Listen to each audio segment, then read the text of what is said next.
J'ai découvert Frankenstein, le livre de Mary Shelley, en juin 2022. À cette époque, ma femme et moi venions de subir une première grossesse arrêtée, parce qu'il y en a eu plusieurs qui ont suivi. Et j'ai commencé à lire frénétiquement le roman de Mary Shelley. Je l'ai lu des dizaines de fois, je pense. Et j'ai même commencé à jalouser le personnage de Dr. Victor Frankenstein, parce qu'il avait réussi à maîtriser, percer le secret des lois de la nature et à maîtriser le secret de la vie.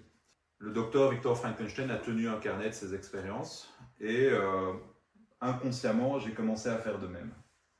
J'ai commencé à écrire un carnet, un journal intime, et j'ai raconté toute l'aventure, tout le chemin long, sinueux, injuste parfois, qu'on a traversé pour avoir un enfant. Et donc ce journal, qu'est-ce que c'est? Ce journal, c'est à la fois une enquête sur les traces de Mary Shelley. Je la suis à Londres, je la suis à Genève, je la suis en Italie. Je raconte des choses inédites sur la genèse de son roman et sur l'origine d'ailleurs du nom Frankenstein. Mais c'est également mon histoire. C'est un livre de vie. Il parle de deuil, bien sûr. Il parle aussi de création. Il parle de renaissance. J'ai décidé de lancer ce financement participatif pour donner un corps à ce journal, pour finalement lui donner la vie. Au départ, c'était censé être un journal intime. Un journal intime, on ne le partage pas, on le garde pour soi.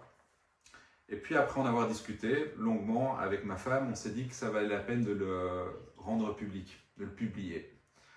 Et c'est l'objectif justement de ce projet. Pourquoi le rendre public? Parce que le sujet des grossesses arrêtées, en fait, le sujet des fausses couches est un sujet tabou. Ce livre est en fait un récit enchâssé où je parle de l'histoire de Mary Shelley et à travers son histoire, je parle de la mienne et je parle de la nôtre, celle de ma femme et de moi. De quoi est-ce que Mary a réchappé? Elle a réchappé à 3 décès. Elle a perdu, avant d'avoir atteint ses 21 ans, 3 de ses propres enfants. Et elle a également subi une fausse couche qui l'a presque tuée. Elle en a parlé, surtout du premier décès, et elle en a fait un bouquin, Frankenstein.